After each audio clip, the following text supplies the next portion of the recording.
Hey gang, I'm Mr. Phil, we're in the workshop and you are watching Rat Chat episode 18. This week I'm back in the chair, last week I was on the couch, next week I don't really know where I might be filming. So if you want me to film in your location, let me know, bring me out next Monday and I'll film there. Or maybe not. I don't know how that's gonna work. As long as there's snacks and coffee involved, I'll probably do it. This week is epi number 18, back with my notes, and I have a mug review for you all today. Panda Face is sitting right over here, so hello everyone to Panda Face. In a little bit, I will begin the mug review. But before I do that, I've got my list of things to talk about because it seems that the list is really important.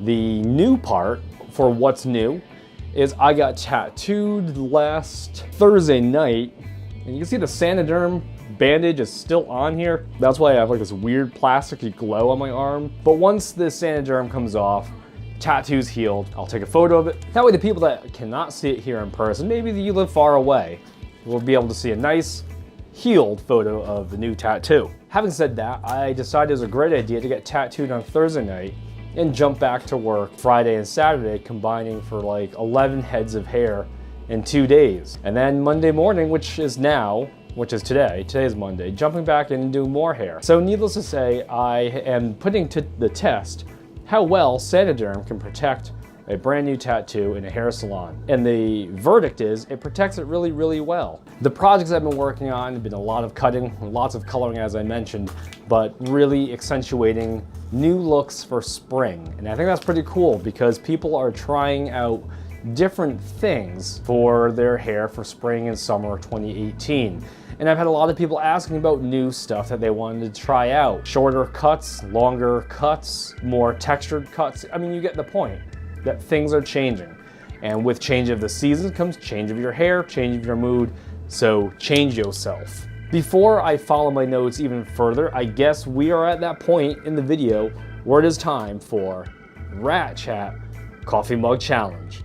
This is volume, let's see, we did Captive Phasma, Glazed Donut, which is brew.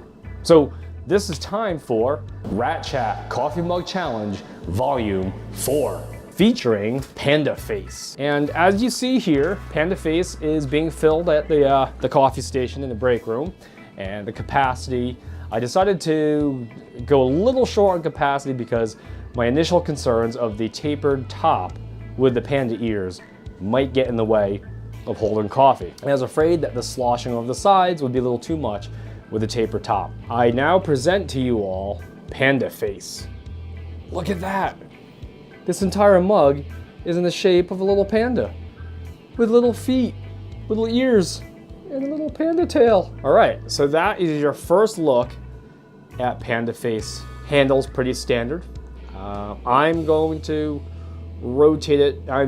Here's the thing, is I'm a right-handed mug holder, so I'm already at the disadvantage because of the little panda ears right here getting in my way. The thermal test, it's hot. It's a very hot mug, so I might have to think about that as I drink. First sip out of Panda Face. Okay, first sip out of Panda Face went okay. The top here is nice and smooth, straight on the sides, interior, with a tiny bit of a little roll. The coffee does not slosh back in. Seems to hold it pretty well. Now, the little tiny panda ears here do make sipability quite challenging. So that's something to consider. Handle, I like the handle. Handle's comfortable. I can, there we go. Top thumb, not so good. Can't really do, gripping, okay. This mug might actually end up on the floor in a second. This is not an easy mug to grip. Let's try, let me put this down here for a second. Ow, it's hot. Ooh, that is a hot mug. Let's try this side here. Yeah, this is not comfortable. I can do like a top thumb grip, but like I can't do anything with my pinky here. That's annoying. Because I really want to hold the mug kind of square, right? I want to keep, because now it tilts forward. It tilts your wrist forward. It's a little uncomfortable. See how that works? Tilts the wrist forward, not so comfortable. Let me drink from this side of the panda. Okay, kind of unwieldy. Good on the stand test, however. Let's begin the teardown of Panda Face. Obviously, aesthetics are great.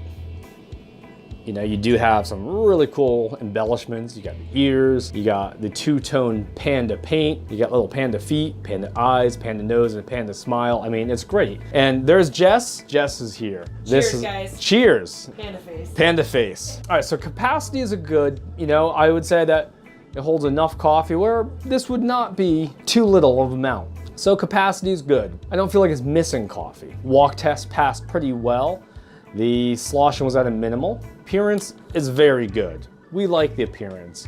It's got the ears, they're separate from the top rim here. It's got a tail on the back. I mean, Panda Face is decked out. Now, ergonomics are very bad. We're gonna deduct some points for ergonomics here because it doesn't hold comfortably. It's really hot. I'm drinking out of it. And this side is good if you're left-handed.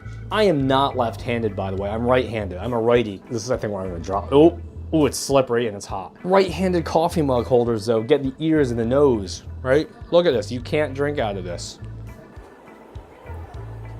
All right, so it's gonna lose points on ergonomics. Sippability, that's a split decision because if you're left-handed, you have no problem with sippability.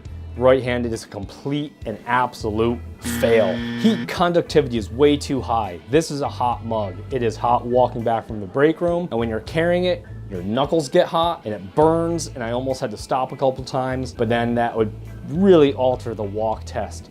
So even the hot coffee mug in the hand affects walk test. The stand test passes really, really well. Flying colors Panda Face, you're on the stand. So here are my thoughts on Panda Face. It holds some good coffee. It passes the walk test until your knuckles get very, very hot. And then your hand starts to pull forward. It's wobbly because the handle is not designed well. It's this little tiny handle. It curves in, giving you nowhere to secure your thumb on the top or your pinky entirely inside. So you gotta rest all the weight of Panda Face right here on your pinky.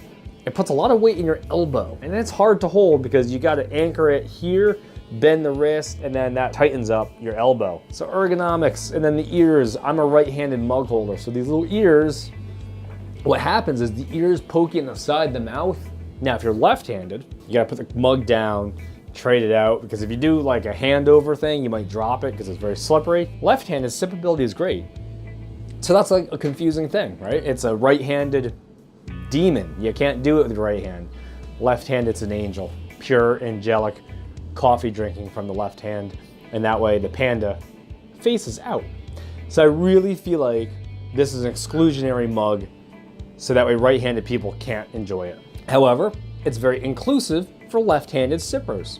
So that, I think, is gonna win some points. And appearance, it's wonderful. So appearance is great. Now here is my final score. Out of a possible 10 points, Panda Face wins a 4.5. A 4.5.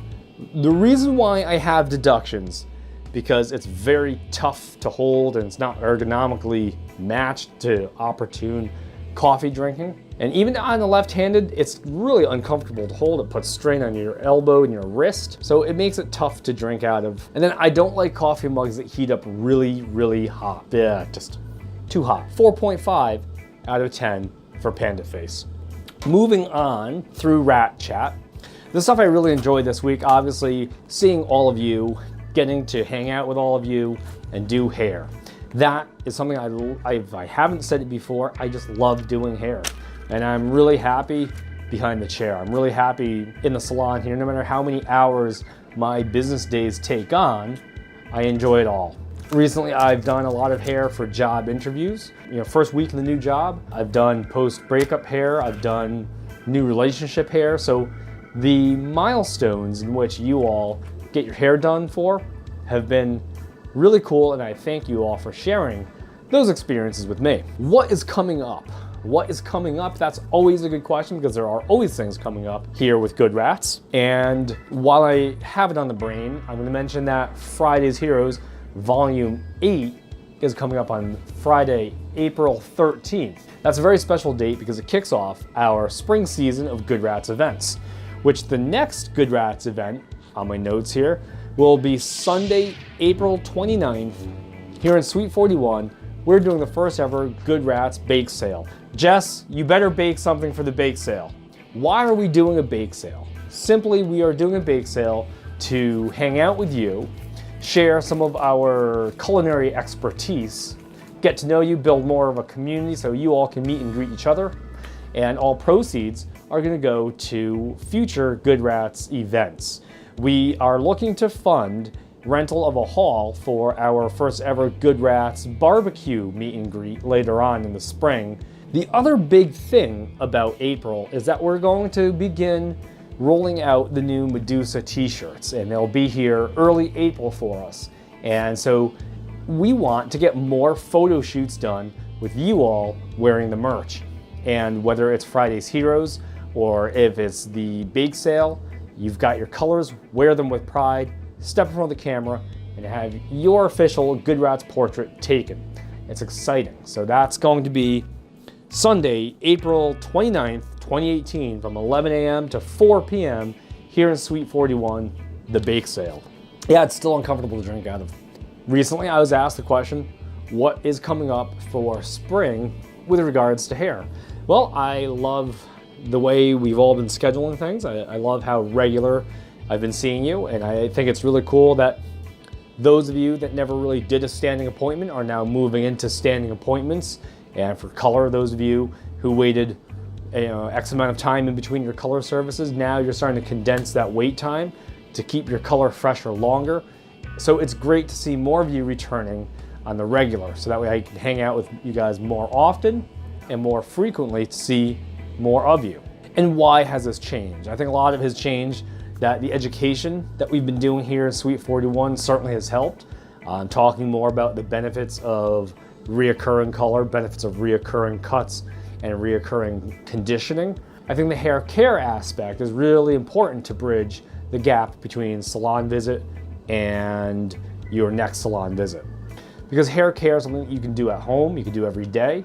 And so talking about it on the regular while you all are here in the workshop, I think has really been a positive. I enjoy teaching. I enjoy helping you guys learn about what it is that makes your hair what it is. So keep asking those questions.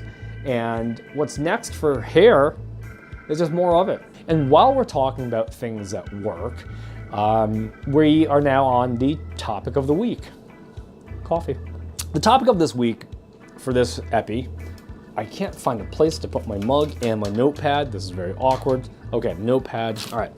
The topic of the week this week has to do with consistency and pacing yourself. You know, consistency is doing the things that you like to do on the regular. Making good business practices, making good health practices, making good whatever practices and disciplines that you work with, doing them on the regular and making sure that there's no lapse or gap. And what comes to mind is Rat Chat that is uploaded every Wednesday. It's filmed usually every Monday, edited every Tuesday. So my week has already begun on Monday with filming to editing to uploading. Then of course, if I decide to upload a vlog, then you might have that in the mix too. But I know that media creation is part of my routine on the regular, so I want to stay consistent with that. But I also want to do it at a good pace that makes sense, so that way I don't burn out or I don't take away from the consistency of another discipline of my life. Because running the salon, you know, I've realized over the years, one, that I've never been the fastest hair cutter.